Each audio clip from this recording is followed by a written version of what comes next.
Good morning. I'm Monisa Klein. It's day 2. We're back at the broadcast studio here at GBTA 2021 convention. And with me, I have a longtime friend and partner in the industry. Many of you know Mr. Bob Sommers from Delta Airlines.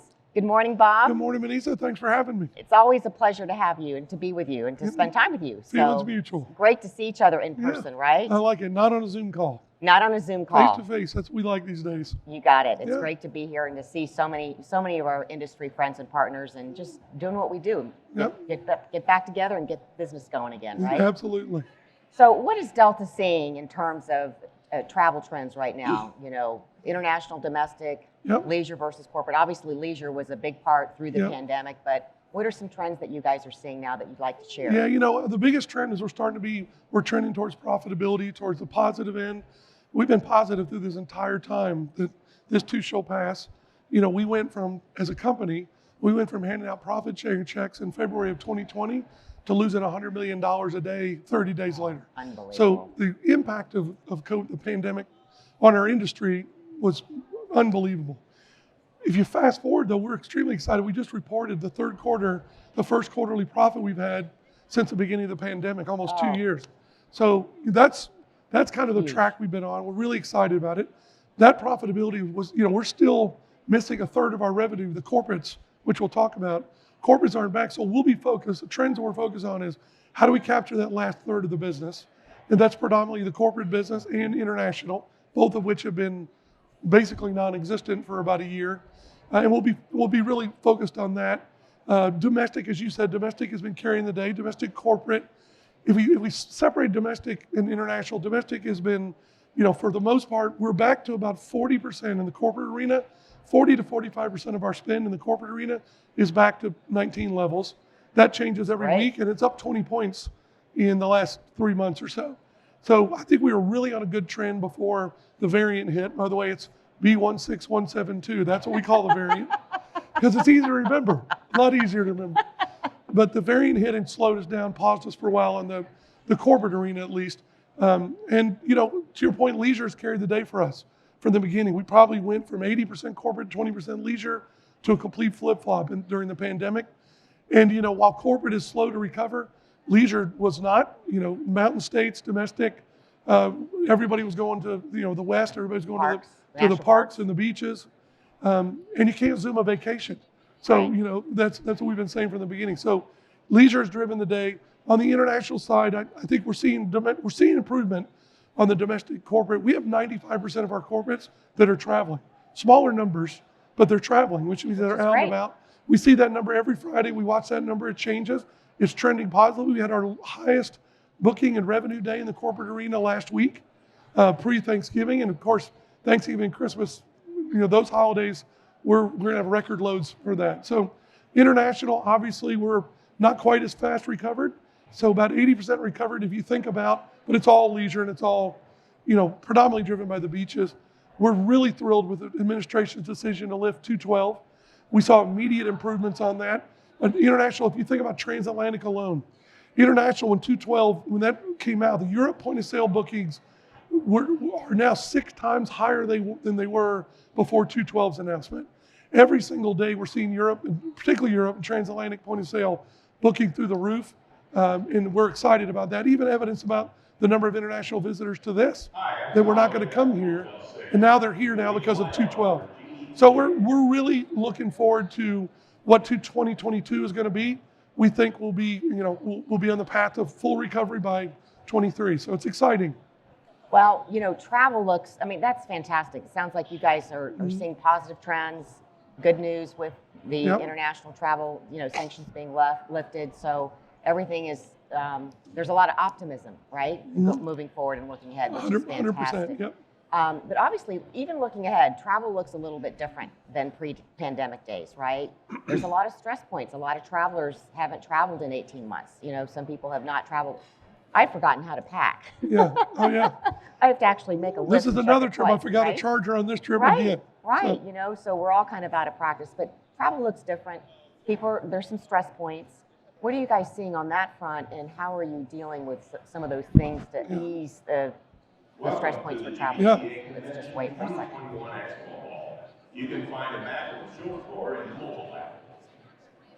So Delta's commitment to cleanliness, safety, and wellness was very strong before the pandemic. It's even stronger now. Arguably, our lowest NPS scores were on clean before the pandemic. Now our highest NPS scores are on clean, and that's here to stay. Safety is number one for us, no matter what. It never will change. So safety and cleanliness is what we've been really focused on through the I'd say all of 21. That was our biggest focus, remains our biggest focus. And our commitments to making sure customers, we figured out early and by talking to our customers, what do you need from us? They needed flexibility, they needed communications, and they needed timely resolution to issues and timely relevant information on the truth about what's going on out there. So we focused on that, literally immediately. Safety was always, it's here to stay. The entire year of 21, we did thousands of videos, hundreds of trips to the airport with customers where we really could walk them through what we were doing, because we figured out that the answer to the question is, what do you need, is confidence. Customers have to have confidence to get back on. So we were selling confidence. In the absence of revenue, we had to sell confidence, and that's what we focused on. Our sales communications team did an unbelievable job making sure that our customers had everything they need. Everybody from Ed to me to everybody, talking to them about what we're focused on, what we're doing. So that will change. From that, we created what we call the Delta Care Standard. And that was what we committed to our customers, like, this is what we're going to do. I said many times that this should not be a competition, who's cleaner, who's safer, who's more focused on it. But it should our customers have to know how important it is to us. And the Delta Care Standard gave us the opportunity to walk them through all the things we're doing at the airport, on board, in the jetways, you name it. And what we learned from them was, we're concerned about what's going on in your airplane. We feel comfortable with Delta. The ecosystem is what concerns us. And that was a lot about, so how do we fix that? How do we create that other than being on board? And certainly everything we did on board has been from the mask mandate that we had on board that still does, to the middle seat blocking. All of those things were stress points.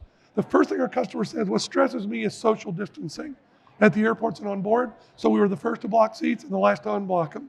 That was huge for our customers, because that was the biggest stress point they had. And if you think more about that, we're continuing to look at now, what are the new stressors? We have customers every day that we are asking to, with walking through the process, what's the biggest stress points? That's what we're now focused on. So things like, we're going to have a slew, Manisa, in about 2 weeks, we're going to have a slew of people that have never traveled, first-time travelers, never traveled or haven't traveled in 2 or 3 years. So they're going to have a different stress point than the business travelers that have been. So they're worried about the whole trip, period, not just the trip and the masks and all the things that people have been experiencing.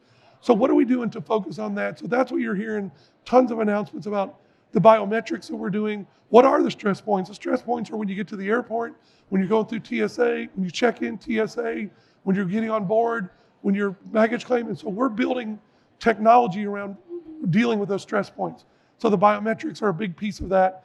Touchless, making everything as much as we can touchless. The things we're doing at the airport to make sure the experience is, what if you got to the airport and never touched your bag again until you got to your car? So we're building out technology, and all the technology that we're creating is on addressing the stress points that our customers and employees, for that matter. We have done everything you can imagine, things I never thought we would be doing, including hiring a chief health officer. We now have a chief medical officer at Delta Airlines, Dr. Ting, who spoke yesterday at the general session. And he's really our architect for our employees and our customers, what are the stress points and what are we going to do to alleviate those going forward, so that customers get on our aircraft and come through the travel experience with a much better, whether it's, the biometrics we talked about, but what can we do to alleviate all of the stress points? And wellness is a big piece of that now. And the vaccinations and things we're talking about, with our employees, what are the stress points for our employees? People at the airport have been highly stressed. Ticket counter people, and our sellers are highly stressed. Arguably, we work harder now for less money than we've ever made, but we know that we have to do that to get customers back on board. So I think it's, relieving stress is going to be the key, and that's why we hired Dr. Ting, and he's helping us map out that road plan for employees and customers. Wow, well, these are all great examples. I mean, I've been watching you guys through the pandemic, and you guys haven't been sitting back. I mean, you've been clearly focused on getting, addressing all of these issues, and really thoughtful. I love the direction that Ed Bastian is taking you guys through, and you and your whole team. It's really been fun to to watch you guys. Yeah, and pushing people to So- the app. I think one of the things we talked about the last time you and I got together was the emergence of the app. Yep. And yep. that was before COVID. right. And the importance of the app is just second to none now, because everything we're doing to communicate with the B2B and B2B2C, It's all here. we're pushing it through the app. So, That's great. Yeah. That's great. So, with all this said, what are your thoughts on the future of the airline industry? Looking at 2022 and years ahead, years beyond that, what are your thoughts on Yeah. the future of the industry? Well, you and I have been doing this a long time. And I was kind of hoping I never went through another one of these before I rode off into the sunset, but we are. We're on the tail end of it. And I looked at it as the biggest challenge of my career. In my company's history of my company, we've been through 9/11, Chapter 11, economic downturns. We've been through it all. The one thing I'll tell you that this industry and my company particularly, the one attribute that has always been there is resilience. So this industry is resilient. We have been through the worst this past year. I don't know how it could get any worse. The impact was dramatic. We lost a lot of friends that took early out packages. We were fortunate not to have any furloughs, but it was because our employees took 30, 45, 60-day leave of absences with no pay. Which I thought was brilliant. I mean, given the situation, I thought that was a brilliant move on your part. It saved us Yep. from no furloughs and to get to where we are today. But the resilience of our employees, I will tell you that we're extremely excited because we believe that travel is essential. Absolutely. We believe that no one better connects the world is our motto. And we believe that that's absolutely never been truer than right now. And some of if you look at November, December, people are going to be hanging off the rafters. I mean, everybody the pent-up demand is unbelievable, both for business and for leisure. Yes. And I think we'll see the holiday periods, knock on wood, operational excellence will be at the forefront. Safety will be at the forefront. A lot of first-time travelers. But that's going to be a precursor to what 22 is going to be.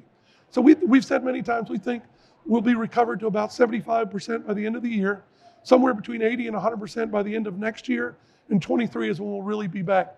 And we'll never be the same. This industry and my airline will never be what we were in 2019, and we're building towards that. But I also think we're going to be better, we're going to be cleaner, we're going to be safer, and we're going to be better suited for the long haul. So we're very excited about it. One thing I'll tell you is we would not be where we are today if it wasn't for our dedicated employees, but also our customers that have stood by us through all this, helped us. Everything we do, listen, act, listen has been our motto for 15 years. And we listened, we acted, and we listened.